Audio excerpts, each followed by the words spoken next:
आज भारतीय जनता पार्टी और एनडीए की हुकूमत हिंदुस्तान के खिलाफ साजिश कर रही है। मंदिर ढूंढने की नहीं, रोजगार देने की थी नौजवान को, इन्हें स्कूल नहीं बना। हेलो गाइस, आज की वीडियो में देखने वाले हैं इस मुस्लिम चचा ने मंदिर मस्जिद विवाद को लेकर ऐसा क्या बोला जिसको सुनकर हड़कंप मच गया। इस मुस्लिम चचा ने कहा बीजेपी हिंदुस्तान को बर्बाद कर देगी।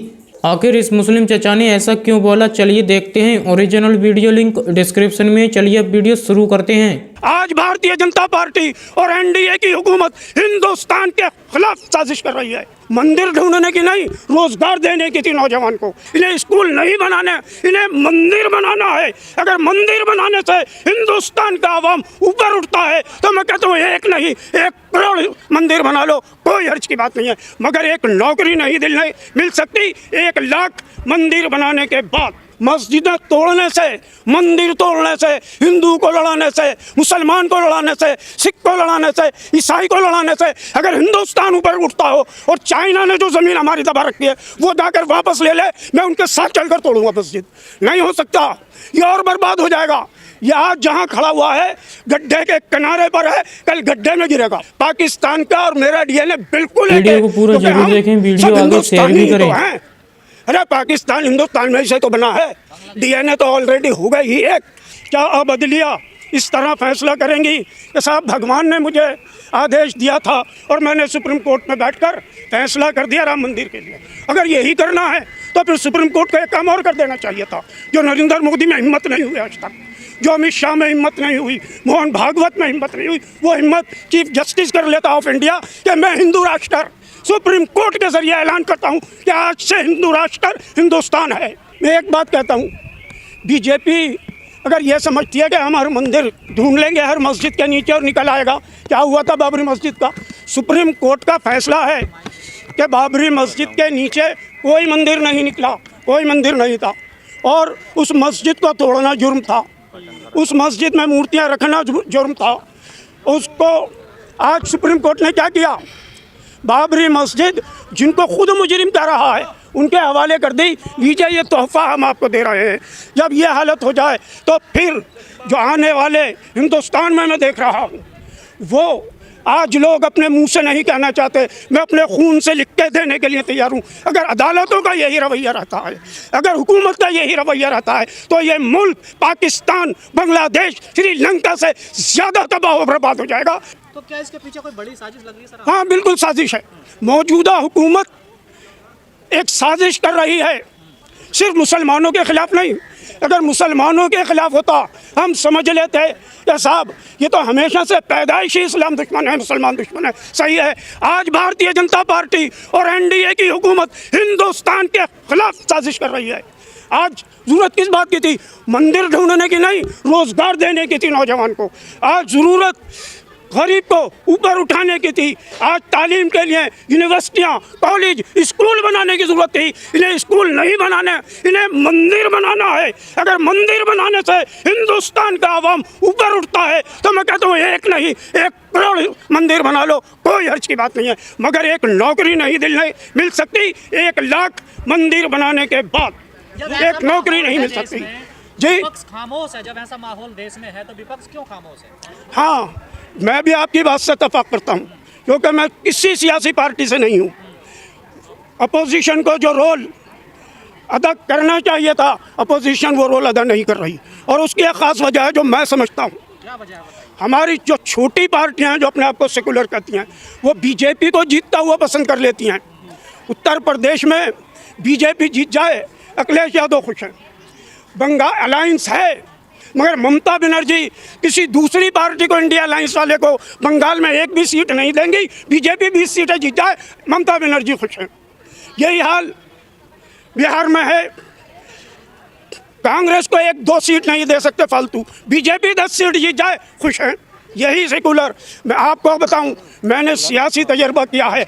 बीजेपी जब 2 सीटों पर सिमट गई थी, बीजेपी को लाने वाले यही सेकुलर पार्टियां हैं जो अपने आप को सेकुलर कहती हैं। कौन लाया? वीपी सिंह। मैंने अपनी आंखों से देखा है। जब अडवाणी दिल्ली की सरहद में दाखिल हो रहे थे, 150 आदमी थे रथ यात्रा में, और जब मैंने टीवी पर रात को देखा तो 10,000 आदमी थे। ये किसने किया? किसकी सरकार थी? कहाँ से आई वो भीड़? ये कमाल था उस वक्त की सरकार का। तो क्या विपक्ष में मिला हुआ है, अपोजिशन का काम होता लोग? नहीं, मैं ये नहीं कहूँगा, एक मिनट, मैं ये नहीं कहूँगा कि आज का विपक्ष जो है वो बीजेपी से मिला हुआ है, मगर आज के विपक्ष की थिंकिंग ये है कि अगर कांग्रेस जाती है तो इसकी जगह हम आएंगे, इसलिए कांग्रेस को किनारे से खड़ा कर दो। सारी सेकुलर पार्टियाँ जो एनडीए के अंदर हैं या इंडिया अलायंस के अंदर है, सबकी यही सोच है। कांग्रेस तो खुद परेशान है, वो कहती है हमारे अंदर तो आरएसएस के लोग हैं कुछ। हाँ, ये हर पार्टी में होते हैं, बिल्कुल हैं।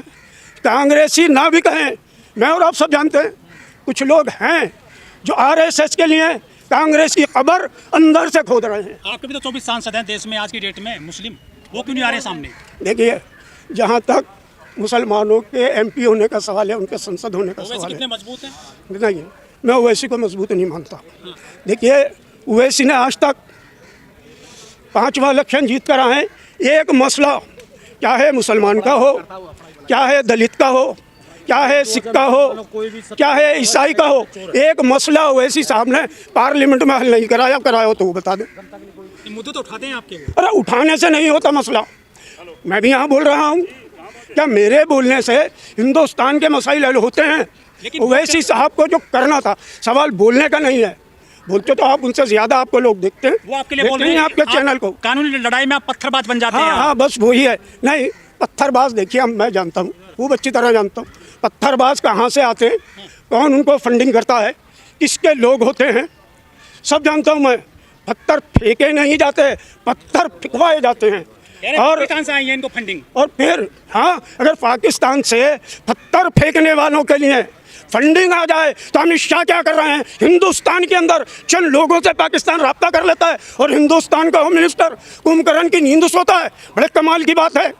तो फिर मुझे बताएं, बनाए हिंदुस्तान का होम मिनिस्टर, देखता हूँ कैसा पाकिस्तान। चाइना भी नहीं ला सकता हिंदुस्तान में, एक आदमी एक पैसा नहीं दे सकता, बनाए। अरे मैं कहता हूँ 30,000 नहीं, 3 लाख तोड़ दें अगर हिंदुस्तान तरक्की करता हो।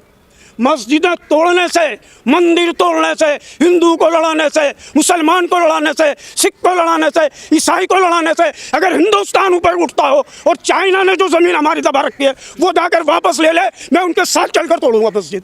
नहीं हो सकता, ये और बर्बाद हो जाएगा। ये आज जहाँ खड़ा हुआ है गड्ढे के किनारे पर है, कल गड्ढे में गिरेगा। विश्व गुरु बन रहा है सर। हाँ, मैं जानता हूँ, मुझसे कहलवाइए मत। हमारा जो विश्व गुरु है ना हिंदुस्तान का, ये मंदिर तोड़ो, पत्थर फिकवाओ, अपोजिशन की ना सुनो, आप भी सर फौज किराए पर ले आओ, ये सब उन्हीं की थिंकिंग है आरएसएस की। आप कानून लड़ाई क्यों नहीं लड़ते? पत्थर क्यों लेते हो हाथ में आप? कौन से कानून के पास जाएं? सुप्रीम कोर्ट सबसे बड़ी अदालत, उसका एक फैसला अपोजिशन नहीं जीतती, एक अकलियत नहीं जीतती। अरे दलित की बेटी का रेप हो जाए, मुसलमान की बेटी का रेप हो जाए, क्या होता है? मुजरिम पकड़ने की तो बात छोड़ दो, स्वागत होता है मालाओं से, टिकट दिए जाते हैं, एमएलए बनाए जाते हैं, एमपी बनाए जाते हैं, और अगर जीत जाएं तो मिनिस्टर बना दिया जाता है डायरेक्ट लाकर। किनको? बीजेपी के अंदर 50-50 साल से खिदमत कर रहे हैं पार्टी की, एक को भी टिकट नहीं मिलता। इसको मिलता है जो दलित बेटी की असमत लूटे, जो सिख को गालियाँ दे, ईसाइयों को जलाने की बात कहे, टिकट उसको मिलता है। जब हुकूमत की ये सोच हो जाए और अदालत हुकूमत के साथ जाकर खड़ी हो जाए, इलेक्शन कमिश्नर हुकूमत के साथ जाकर खड़ा हो जाए, सीआईडी आईडी जितने हैं सारे जाकर खड़े हो जाएं हुकूमत के साथ, कहाँ जाएंगे हम? तो योगी जी के नाम का डीएनए और बांग्लादेश का हाँ, बिल्कुल एक है, बिल्कुल एक है। पाकिस्तान का और मेरा डीएनए बिल्कुल एक है, क्योंकि हम सब हिंदुस्तानी ही तो हैं। अरे पाकिस्तान हिंदुस्तान में से तो बना है, डीएनए तो ऑलरेडी हो गई ही एक। जितने भी धर्म स्थान है, मस्जिद हो, मंदिर हो, गिरजा हो, गुरुद्वारा हो, उसे उसी शक्ल में रहने दो जो उसकी 1947 में असल शक्ल थी। ये पार्लियामेंट ने हमारे कानून पास कर दिया। अब हमारे चीफ जस्टिस जो आज नहीं है, कल तक थे चंद्रचूड़ साहब, वो एक गुंजाइश निकाल देते हैं अपनी मर्जी से कि साहब इस तरह से सर्वे कराने में क्या हर्ज है।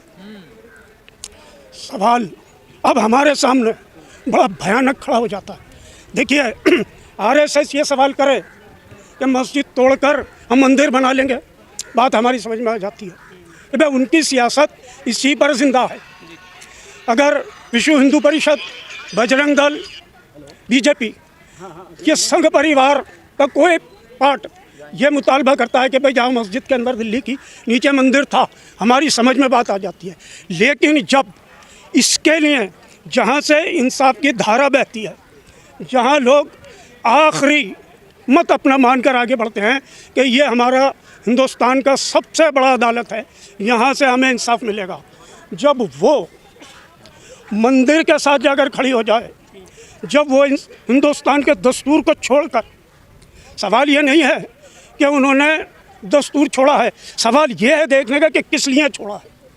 जब वो एक मंदिर के लिए छोड़कर मस्जिद के ख़िलाफ़ जाकर, हिंदुस्तान के दस्तूर के ख़िलाफ़ जाकर खड़े हो जाते हैं, तो फिर सवाल बड़ा संगीन खड़ा हो जाता है। चलिए वीडियो यहीं पर ख़त्म करते हैं। अगर आप भी ऐसी वीडियो देखना पसंद करते हैं तो हमारे चैनल को जरूर सब्सक्राइब करें, वीडियो लाइक करें, वीडियो को ज़्यादा से ज़्यादा शेयर करें। थैंक्स फॉर वॉचिंग और अपनी राय कमेंट में ज़रूर दें।